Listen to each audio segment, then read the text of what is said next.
Hey, welcome to the third video on COT and open interest. Hopefully, you guys are all having an awesome weekend. I had a very terrible Saturday today. That was yesterday. I went out to eat, and the plan was to go out to eat and then come back in the evening and record the content. And I think where I went to, I actually had food poisoning. So I came back home and it was literally going to the toilet. Like, I came back home around 7 p.m. and I was disturbed. My stomach was disturbed, and I was going to the toilet until like around 3 a.m. And I have a flight around 11 a.m. this morning. It's currently 4 a.m. for me. I've only partially packed, and I was watching YouTube. So it's been a mess for me this Saturday, and I wanted to get this out to you guys. That was yesterday, so on Sunday I could have time to settle down into where I'm going to, and then get back to recording some content. But I just have to take what life throws at me, and hopefully your weekend is going far more better than mine. So today we're gonna do a recap on open interest and commitment of traders report. We did the first video on TOT, and I know some of you had some issues with commitment of traders report. Now, just to clarify, just gonna be supplementary videos with each of the lessons, especially on these ones, because these are the like tougher topics to go through. I also had issues going through them when I was learning all these things about 6 years ago. So I'm gonna do supplementary videos or content to help out, but this is going to be more of recapping and clarifying some of the concepts from the last two videos with open interest and commitment of traders report, and then we're going to talk about the commitment of traders report hedging program, and we're going to build upon that as the final topic for this lesson. So hopefully you enjoy this lesson. We're going to get into the content. Should be pretty exciting, which is where that's an odd thing to say for a topic like this. Well, let's get into it. Alright, so today we have open interest and commitment of traders recap. So we're going to recap the last two videos. First of all, let's define what open interest is. Open interest is the net outstanding contract held by contract holders in the marketplace, usually by the commercials. Just to redefine, not redefine essentially, but just to recap our definition of what open interest is. Open interest essentially is the net contract held in the current order flow in price. So if current order flow in price is bullish, okay, open interest will reflect the positions or the outstanding contracts being held. And that means if current order flow is bullish and open interest is increasing, that shows a willingness by the commercials to stack even more of that existing contract, which is going to be on the buy side. So that means we want to see a trend sponsorship. Okay, if we see a decrease in open interest, again going back into the example, which is the net outstanding contract, okay, held by the commercials in the marketplace. So if we see that decreasing, now what that's going to indicate in price is that there is a lack of interest in wanting to sponsor that current order flow, and we should see liquidation or mitigation. Now go back into, I think that was in lesson 6, the first video in the commitment of traders report, where we talked about the commercial hedging program. I think we talked about the commercial bullish hedging program, and you can just invert that diagram for the sell side. Okay, so when you see a decrease or a decline in open interest, if price is bullish, then you want to see that liquidation coming in the marketplace, right? And you should see a trend reversal most likely. So essentially, just to recap from the last two videos, increase in open interest in a trending price indicates continued sponsorship of existing order flow. That shows a willingness, or it shows an increase in net outstanding contract, showing a willingness to add positions in current delivery, which is what I just talked about previously. And then decrease in open interest in a trending, again, when there is a very strong and clear order flow. Okay, so if we see decrease in open interest in a very strong clear order flow, that shows a lack of willingness to want to continue the sponsorship of that order flow, and that should lead into a trend reversal, aka liquidation or mitigation. Going back into that central bank agent program or commercial agent program, buy program or sell program. Okay. Now let's talk about consolidations. Increasing open interest in a range at resistance indicates commercial long covering. So if we are at a range, or if we are in a range at premium in price, okay, what's premium? The measurement of the expensiveness of an asset. Okay, that's the layman terms for what premium is. Okay, so if we see open interest in a range at resistance increasing, that indicates that we are aggressively increasing the short side. Okay, there's a willingness by the commercials to aggressively increase net outstanding bearish contracts, and that should lead to delivery of bearish order flow. And if we are support or at discount and we see it rapidly decreasing, so here I think there was actually a mistake here where I typed that. It should not just be increasing, it should be rapidly increasing. Then for decreasing, it should be rapidly decreasing, because that's a very key component to this. So if we're at support or we're at discount and we see rapidly declining open interest in a range of support, that indicates short covering by the commercials, and prices see a reversal, a trend reversal at discount all the way the other direction. Okay, so that's just essentially a basic recap of open interest, which we talked about in the last video. And to continue that, I wanted to talk about daily ranges. I think I did a video which is not on the current course, so that was on the previous course before it got pirated and sold off, and bits of the videos were like deleted it or tampered with. On the previous video, just a lesson on I think I deleted the video, but there was a lesson on interbank delivery or something like that. And on that lesson, I was teaching about how you get inefficiencies in price and how you get displacement in price, and how price creates consolidation and what that means in price. And so this is just going to be like a basic recap of that, because that also adds or builds upon the concepts around the last two videos. Okay, so whenever we see a range in price, okay, in the pre-anticipated order flow, so if we have defined our higher time from order flow to bullish, and we see a little range in price, okay, what we call that is a stable flow of liquidity. So typically ranges are used to building positions on price. Okay, so a range in the price range, there will be stable flows of liquidity. And when we have a huge contract or a huge order, not contract essentially, but when we have a huge order coming to the marketplace, that usually will lead to displacement. Now, the displacement is triggered by that huge order coming into the marketplace. That's what triggers the displacement, and then the algo kicks into effect, and you start to see inefficiencies in the price. Okay, now that initial expansion out of the range, that is not a reflection of buying or selling pressure. Okay, that's why you tend to see inefficiencies in price. That's all algorithmically driven. Okay, so it's all driven algorithmically, and what I call this artificial pricing. Okay, I call that artificial pricing because it's not really a true reflection of real buying and selling. Okay, and that's why I'm of the belief that buying and selling pressure is a myth, especially in currencies. Okay, it is highly manipulated, and it's highly engineered.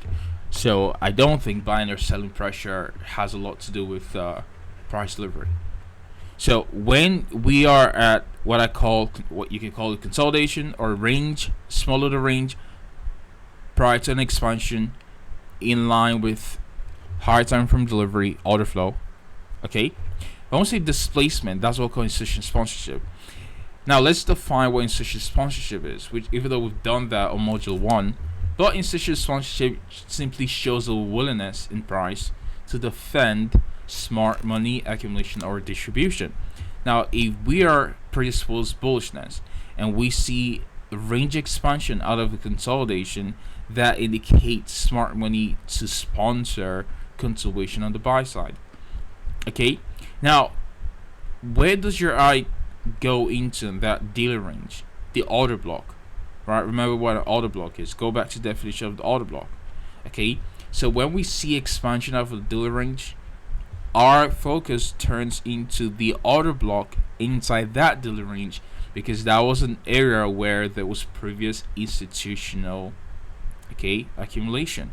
So prices return back down there to allow for more reaccumulation and then continue sponsorship higher. So we don't essentially have to be a buyer at this initial expansion or rally. Okay, we can be a buyer at this first retest to the range, and this is how you get your ultimate trade entry buys. Okay, you can again reverse this for the sell side, but this is how you get your classic OTE, which is ultimate trade entry buys or longs, where a price returns back down into a daily range. Now here's the key here: if this is a lower time frame, it has to be at a specific time. The time element for any lower time frame executions, any lower time frame delivery, is highly time dependent. Okay, if you're listening to me right now, I want you to write this down, and you have to take a very strong note to this. Any execution on the lower time frame, if you're not position trading, even if you're swing trading, you still need to swing trade from the lower time frame. Okay, anything less than the 4-hour time frame, in terms of short-term trades or day trades or scalps, because I know a lot of you guys, you're not swing trading, you're not using the 4-hour time frame to get into moves and waiting for a couple of days to weeks for your moves to play out. Okay, so if you're not swing trading, any discipline lower than swing trading means you're using the lower time frame.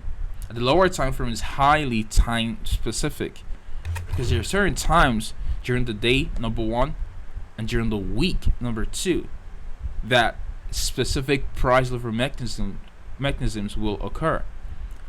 Okay, so you can validate institution sponsorship by validating time of the week and also time of day. So those are two key essential components to short-term trading discipline and below. So when I say short-term trading discipline and below, I mean short-term trading discipline, day trading discipline, and also scalping, right? So that is what validates order flow. Time for the lower time frame validates order flow. Okay, now just to explain the thing with dealer ranges, it applies to all time frame, by the way, but if you're doing this on lower time frame, then time is a very specific element. Now you can see here we have a small little range prior to expansion. Now what I'm saying is you don't need to be a part of this initial expansion lower. Now obviously this is something you can trade because it's a daily time frame, so you can obviously get in sync, but imagine this was a 15-minute time frame or a 5-minute time frame. Okay, so you don't necessarily need to be a part of the initial leg or run lower, as long as you have a clear objective, aka drawn liquidity, which would be you're looking for a price to run below the sell side. You can see only runs through that on a shallow basis. So if you're expecting price to run through that sell side, trade into a discount, okay, then essentially you don't necessarily need to wait for price to do all of this lower. Okay, all you need to do is wait for the expansion, then wait for the return back up into dealer range. Okay, what's our dealer range? From the low of this candle to the high of that candle, that's our dealer range. What is the sensitive premium arrays that we can identify into our dealer range? Okay, remember the key thing that stands out to us.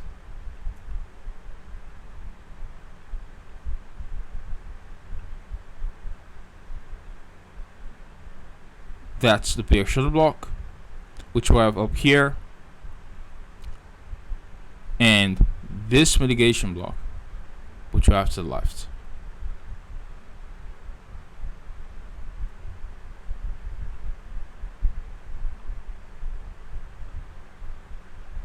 If you, again, which I don't do, because you can Just by looking at it, you can see it already.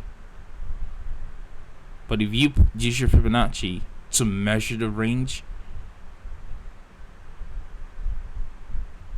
you can see that's an optimal trade entry sell short. Excuse me. It gives you optimal trade entry sell for short, and it runs the sell side. Now, I could take this even further and say,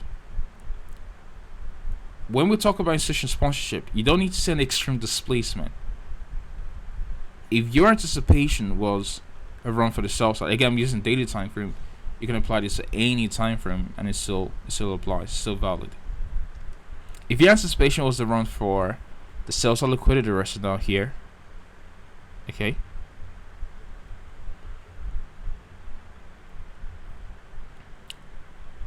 rather than waiting for all of this to happen, you have a range here, okay, that's your daily range. This range here, that's your daily range. Initial displacement is your institutional sponsorship. Where's your initial displacement? This run out of the daily range. Any run out of the daily range, that's your initial displacement. You don't need price to do some extreme downside. Okay, any run out of the daily range is your initial displacement. Look what the market does. Displaces a little bit, and where does it return back into? An old era of institutional buying for bull shorter flow. For bear shorter flow, an old era of institutional selling.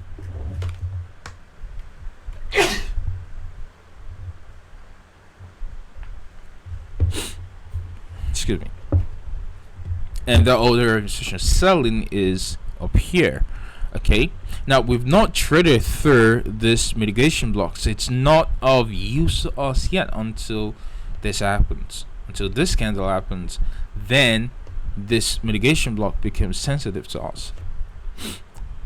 So you can see if I pull this up here, after we break through the mitigation block, you can see the retrade up there, you can see the displacement lower. But until then, this is our area of institutional sponsorship lower, this old bearish order block. So you can be a seller there, okay, because you already have institutional sponsorship backing your logic. So the price is placed a little bit lower, retraces back up into the optimal trade entry level. So you take, this is a swing guy here, a daily swing guy is up here, a daily swing guy is down here. If you took your Fibonacci from high to low, you can see your entry comes down at a premium above the 50%, and that's your sell short. Then you get displacement lower, and this could be your target 1, and then ultimately this could be your target 2. Even after price runs the sell side, you have a small little consolidation here, and then you have a little bit of a displacement. They return back into the range, which is this bullshit block. Again, you know, within the context of this overall price range, this is simply a retracement, not a reversal. You could still counter trend trade, okay, on a shorter term basis, looking for longs, anticipating a return back up into premium, which would essentially be this mitigation block and possibly this bear short block where we saw expansion lower, and you can exit there. Okay, again, that's a little bit more advanced and it's a little bit trickier to trade, but I'm just giving you how you would engage like that. You can see again we have a smaller consolidation here, range, displacement, sales liquidity is resting down here, price turns back up into the range, bear shorter block, entire range, okay, old dealer range. This initial leg lower, institutional sponsorship, price turns back up there, and then sells off again for sell side. Alright, so that the ranges for this lesson. Now we're going to talk about the central bank hedging program. Now, just to clarify, before we go and discuss the central bank hedging program, I want you to revisit the commercial buy program I did on lesson 6 of the course. Okay, that's going to be very essential So if you did not fully grasp the video, I want to go back and watch that video, because central bank hedging program is going to be built upon that premise. Okay.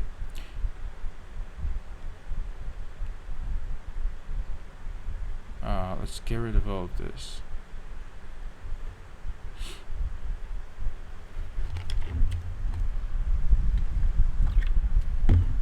Now let's just recap the commitment of traders report. Okay, you already know we have the net zero basis line, which defines where the commercials are either net long or net short. You know, above the net zero basis line. So let's type this out.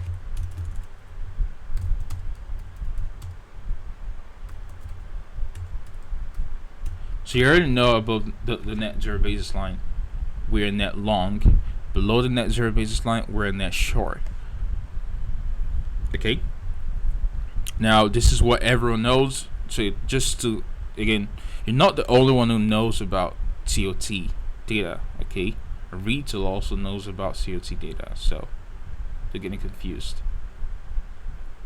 So we know about the net zero basis line. Commercials are net long. And as price starts to decline, they will start to distribute that long position and price will start to rally higher. Now, as we trade deeper into net short, price will be reaching up into a premium, where institutions will be extremely net short, and you start to see a reversal in price, and prices start to sell off as they start to distribute their extreme net short positions, and prices start to decline. So, in this diagram, a true reflection of price would look like this. As price goes up into net long, price is declining. As we're maximum net long, price starts to reverse. Okay, you get some kind of SMT divergence down there, and price starts to rally higher as the trade up.